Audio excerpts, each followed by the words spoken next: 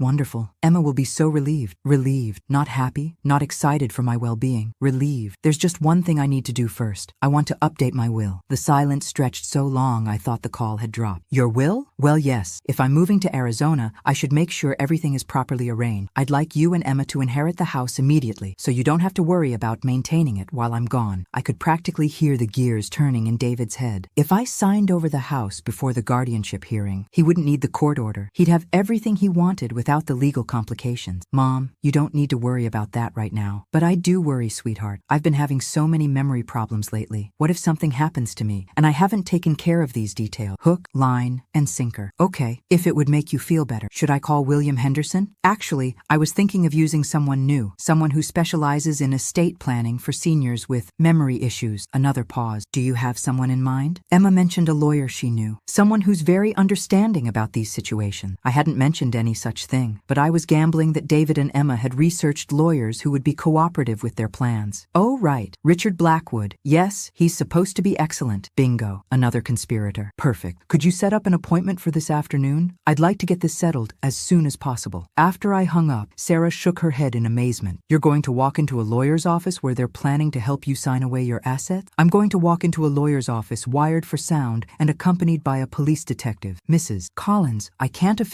you can't officially investigate without probable cause, but you can accompany a concerned citizen who's asked for your help navigating a complex legal situation. Sarah poured herself another cup of coffee. What makes you think this Richard Blackwood is involved? Because David knew exactly who I was talking about when I mentioned Emma's lawyer recommendation. That suggests prior discussion, prior planning. I pulled out my phone and showed her the photos from Dr. Peterson's office. Look at the dates on these fake medical assessments. They go back 6 months. That means David has been planning this since last spring. You don't spend 6 months planning elder abuse without lining up all your support team in advance. So we're talking about a conspiracy involving your son, your daughter-in-law, a doctor, and a lawyer, at minimum. And I suspect if we dig deeper, we'll find this isn't their first time. My phone rang. David again. Mom, good news. Richard Blackwood can see you at 2 this afternoon. He's very excited to help you get your affairs in order. I'll bet he is. That's wonderful, dear. Should I meet you there? Actually, Emma and I thought we'd pick you up. We want to make sure you don't get confused about the address. Of course they did. They wanted to control every aspect of the meeting, make sure I arrived in the right frame of mind, confused, dependent, grateful for their guidance. Perfect. I'll be ready. After I hung up, I looked at Sarah. Detective Martinez, would you be interested in attending a very interesting legal consultation this afternoon? What do you have in mind? I'm thinking it's time to let David and his friends show us exactly how their operation works. From the inside. But first, I had one more call to make, to someone who'd been conspicuously absent from this entire situation. My daughter Jennifer, who lived in Portland and hadn't spoken to her brother in 2 years. It was time to find out why. Jennifer picked up on the second ring, her voice sharp with worry. Mom? Oh my God, I've been trying to reach you for 3 days. David told me you were in the hospital, but when I called, they said you'd been discharged. 3 days. She'd been trying to reach me for 3 days, which meant she knew something was wrong. Jennifer, where are you calling from? The Portland airport. I'm flying home right now. Mom, I need to tell you something about David, something I should have told you years ago. My hands started shaking. What kind of something? He did this before, to Emma's grandmother. The world tilted sideways. What? 3 years ago, right before they got married. Emma's grandmother Eleanor started having memory problems. David convinced Emma that Eleanor needed professional care, helped her find a doctor who diagnosed dementia, got her moved to a memory care facility. I sat down hard in Sarah's kitchen chair. Sarah was watching me intently, clearly picking up on the gravity of the conversation. Eleanor died 6 months later, Jennifer continued. Natural causes, the death certificate said, but she'd been healthy as a horse before the diagnosis, and after she died, Emma inherited her entire estate, $200,000 plus Eleanor's house. Jennifer, why didn't you tell me this before? Because I couldn't prove anything. And because David threatened me. Threatened you how? He said if I ever repeated my crazy theories about Eleanor's death, he'd make sure everyone knew about my drinking problem. He said he'd have me declared an unfit mother and take custody of the kids. Jennifer had struggled with alcohol after her divorce, but she'd been sober for 5 years. The threat was real enough to keep her quiet, especially family with 2 young children to protect. Mom, when David called to tell me you were sick, he asked about your will. He wanted to know if you'd left everything to him or if it was split between us. What did you tell him? I told him I didn't know. But Mom, the way he asked, it was like he was calculating something. I thought about the fake medical records, the premature house sale, the systematic stripping of my belongings. Jennifer, I need you to do something for me. When you land, don't come to the house. Meet me at Sarah Martinez's address instead. I gave her Sarah's address and hung up, then turned to look at the detective. We're not dealing with opportunistic thieves, I said. We're dealing with serial killers. Sarah's face went pale. Mrs. Collins, they killed Emma's grandmother, and they were planning to kill me. The lorazepam overdose wasn't supposed to make me confused. It was supposed to stop my heart and make it look like natural causes. I pulled out my phone and called William Henderson. William, I need you to check something for me. I need to know if Dr. Peterson has signed death certificates for any elderly patients who died shortly after being diagnosed with dementia. Maggie, what are you thinking? I'm thinking we need to expand our investigation beyond elder abuse. I think we're looking at murder. 2 hours later, William called back with information that confirmed my worst fears. Maggie, Dr. Peterson has signed death certificates for 7 elderly patients in the past 3 years. All of them died within 6 months of being diagnosed with dementia. All of them had family members who inherited substantial assets. All of them? Every single one. And here's the kicker. 3 of those families used the same estate planning attorney, Richard Blackwood. Richard Blackwood. I looked at Sarah, who had been listening to my side of the conversation with growing alarm. Detective Martinez, I think it's time to call in some backup. Because at 2 o'clock this afternoon, I'm walking into the office of a man who's helped kill at least 7 people. Mrs. Collins, absolutely not. We're calling the FBI right now. No, my voice was steel. If we call in federal agents now, they'll scatter like cockroaches. David and Emma will disappear, Dr. Peterson will destroy his records, and Blackwood will claim he was just following his client's instructions. So, what are you suggesting? I'm suggesting we give them exactly what they want. One more confused old woman, ready to sign away her life. I smiled grimly. The only difference is, this time their victim will be wearing a wire and surrounded by law enforcement officers. But there was something else I needed to know first. Something that would determine whether we were dealing with a criminal conspiracy or something even darker. Sarah, I need you to run a background check on someone for me. Who? Emma Collins. I want to know everything about her family history, especially how many elderly relatives she's had who died unexpectedly. Because if my suspicions were correct, we weren't dealing with criminals who'd stumbled into murder. We were dealing with people who'd turned killing elderly relatives into a family business. Emma's background check revealed the horrifying scope of their operation. In the past 5 years, she had lost 4 elderly relatives to sudden dementia. Her grandmother Eleanor, her great-aunt Ruth, her grandfather's sister Margaret, and a family friend named Dorothy who had named Emma as her heir. 4 elderly women, 4 quick dementia diagnoses, 4 convenient deaths, 4 inheritances totaling nearly $800,000. David and Emma weren't just thieves. They were professional killers who specialized in murdering elderly women for their assets. At 1:45 p.m., I sat in the passenger seat of Sarah's unmarked police car, wearing a wire and surrounded by backup officers positioned throughout the building. The plan was simple. Get them to confess to their crimes on tape, then arrest them for conspiracy to commit murder. What I didn't expect was for them to be stupid enough to discuss their previous victims while driving to the lawyer's office. The recording device in your purse picked up everything, Detective Martinez told me later. David and Emma spent 20 minutes comparing notes about how to handle you versus how they handled the others. But I'm getting ahead of myself. Richard Blackwood's office occupied the entire top floor of a downtown high-rise, all marble and mahogany and the kind of understated wealth that comes from helping people steal inheritance money. Blackwood himself was exactly what I'd expected. Silver-haired, expensive suit, warm smile that never reached his eyes. Mrs. Collins, it's such a pleasure to meet you. David and Emma have told me so much about your situation. My situation. Like being drugged and robbed was a weather condition. They've been so helpful, I said, letting my voice quaver slightly. I don't know what I'd do without them. Family is so important, Blackwood agreed, gesturing for us to sit in the leather chairs arranged around his conference table, especially when we're dealing with challenging circumstances. The documents he spread before me were works of art in their own twisted way. A new will leaving everything to David and Emma, a power of attorney giving them complete control over my finance, a healthcare directive allowing them to make all medical decisions on my behalf. Everything they needed to legally steal my assets and ensure I never lived long enough to complain about it. Now, Mrs. Collins, Blackwood said, his voice taking on the carefully modulated tone of someone speaking to a confused child. These documents will ensure that your family can take care of you properly. Take care of me? Well, yes. Given your recent health issues, it's important important that David and Emma have the legal authority to make decisions when you're not able to do so yourself. Emma leaned forward, her face a mask of concern. Mom, we just want to make sure you're protected. Protected, like a lamb being protected by wolves. Of course, dear. You've been so good to me. Those cookies you brought were delicious. Emma's smile flickered for just a moment. I'm glad you enjoyed them. What was your secret ingredient? They had such an interesting aftertaste. David and Emma exchanged glances. Blackwood cleared his throat. Mrs. Collins, should we review these documents? But I wasn't finished. Emma, you must have learned your baking skills from your grandmother. I would have loved to meet her. She passed away a few years ago. How sad. What did she die of? Another glance between David and Emma. This time, David answered. Dementia. It was very sudden. How terrible. Just like your Aunt Ruth, I imagine. Emma went very still. How do you know about Aunt Ruth? Oh, I've been thinking so much about family lately. About how some families seem to have such bad luck with elderly relatives developing sudden memory problems. Blackwood was watching me now with the intensity of a snake eyeing a mouse. Mrs. Collins, perhaps we should focus on 4 relatives in 5 years, I continued conversationally. That's really quite remarkable, don't you think? Almost like you have a gift for helping elderly family members transition to the next life. The silence in the room was deafening. David spoke first, his voice carefully controlled. Mom, I think you're getting confused again. Am I? Or am I finally seeing clearly for the first time in months? I reached into my purse and pulled out the newspaper clipping I'd taken from Dr. Peterson's office. Creative solutions for difficult guardianship decisions. That's what Dr. Peterson calls it, isn't it? Though I think murder for profit is more accurate. Emma shot to her feet. We should go. She's having one of her episodes. Sit down, Emma. The voice that filled the room wasn't mine. It was Detective Sarah Martinez, standing in the doorway with her badge visible and her hand resting on her service weapon. Nobody's going anywhere. The next few minutes were a blur of Miranda rights, handcuffs, and the satisfying sight of 3 people realizing their carefully planned operation had just collapsed around them. But it was David's words as they led him away that I'll never forget. You were supposed to die. Mom, that last batch of cookies had enough lorazepam to stop your heart. If you hadn't missed dinner that night, if I hadn't missed dinner, if I hadn't been running late from my book club meeting, if I hadn't decided to grab a sandwich instead of eating Emma's poisoned cookies, pure luck had saved my life. 6 months later, I sat in a federal courthouse listening to the judge sentence David Collins, Emma Collins, Dr. Peterson, and Richard Blackwood to life in prison without the possibility of parole. They'd been convicted on multiple counts of murder, conspiracy, elder abuse, and fraud. The investigation had uncovered 11 victims in total, 11 elderly people who died so their relatives could inherit their assets. As I walked out of the courthouse, a reporter asked me how it felt to see justice served. It feels like closing a chapter, I told her, but not the book. Because the truth is, there are David and Emma Collinses in every city, targeting elderly people who society sees as vulnerable and disposable. There are Dr. Petersons willing to falsify medical records for the right price. There are Richard Blackwoods ready to help families steal inheritances through legal loopholes. The real victory wasn't sending 4 criminals to prison. The real victory was proving that underestimating a sharp old woman is the kind of mistake that ruins your entire life. I'm 66 now, living in my own house, managing my own affairs, and serving on a task force that investigates elder abuse. I speak at conferences about recognizing the warning sign, about fighting back when someone tries to steal your life. And every time I tell my story, I end with the same message. Don't let anyone convince you that age makes you powerless. Sometimes the most dangerous person in the room is the one they mistake for helpless. Now, where are you watching from today? Have you ever had to fight for what was rightfully yours? Share your story in the comments below, and don't forget to hit that like and subscribe button, because the best defense against predators is a community that watches out for each other. And this community? We don't let anyone steal from family. Not on our watch.